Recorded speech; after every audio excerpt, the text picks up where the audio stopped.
नमस्कार। आज हम सुनेंगे धन संपत्ति फिर से प्राप्त हुई।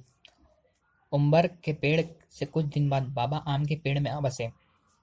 वह आम के पेड़ का खेत उरकुड़ाजी शेंडे का था।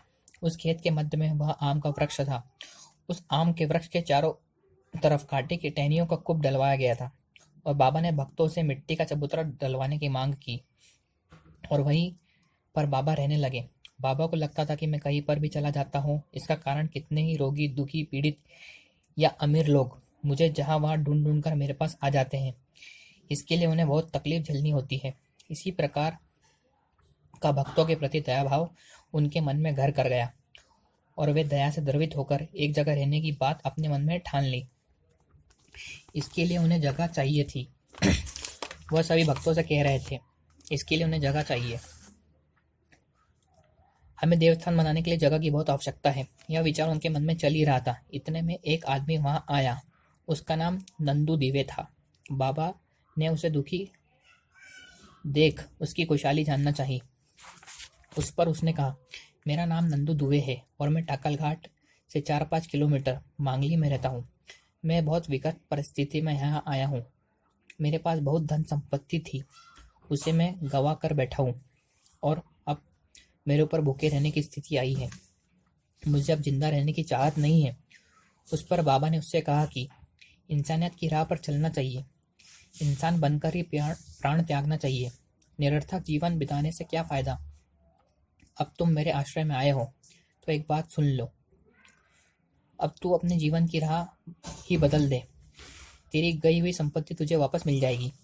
बाबा के कहे अनुसार उसने अपने जीवन की राह बदल ली। उससे लाखों रुपए की धन संपत्ति वापस मिल गई।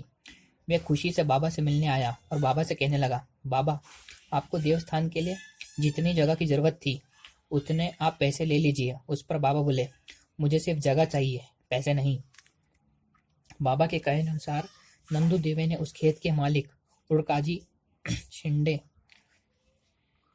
से खेत मोल लिया जहाँ बाबा का देवस्थान है। इसी तरह बाबा ने जिस जगह की मांग की उस जगह पर अब देवस्थान बनाया गया। वैसे देखा जाए तो बाबा के हजारों किस्से हैं जो देखने सुनने से कभी खत्म नहीं हो सकते।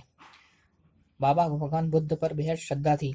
वे सभी भक्त लोगों को मंदिर में बनाने के लिए सिर्फ 1 रुपये का दान मांगते थे, क्योंकि उन्हें बौद्ध विहार बनवाना था। भक्तों को उन्हें इसके बारे में अपना विचार प्रकट किया। उस वक्त गणपत भगत बाबा के पास आए थे। उनके साथ विहार बनाने की बात बाबा कर रहे थे। इस पर गणपति जी को बाबा का विहार बनाने की बात ठीक लगी। गणपत भगवत और जगजीवन राम, इनकी आपस में दोस्ती थी। जगजीवन राम उस वक्त मंत्री पद पर थे। उन्हीं के उन्हीं के हाथ से हस्त विहार का पूजन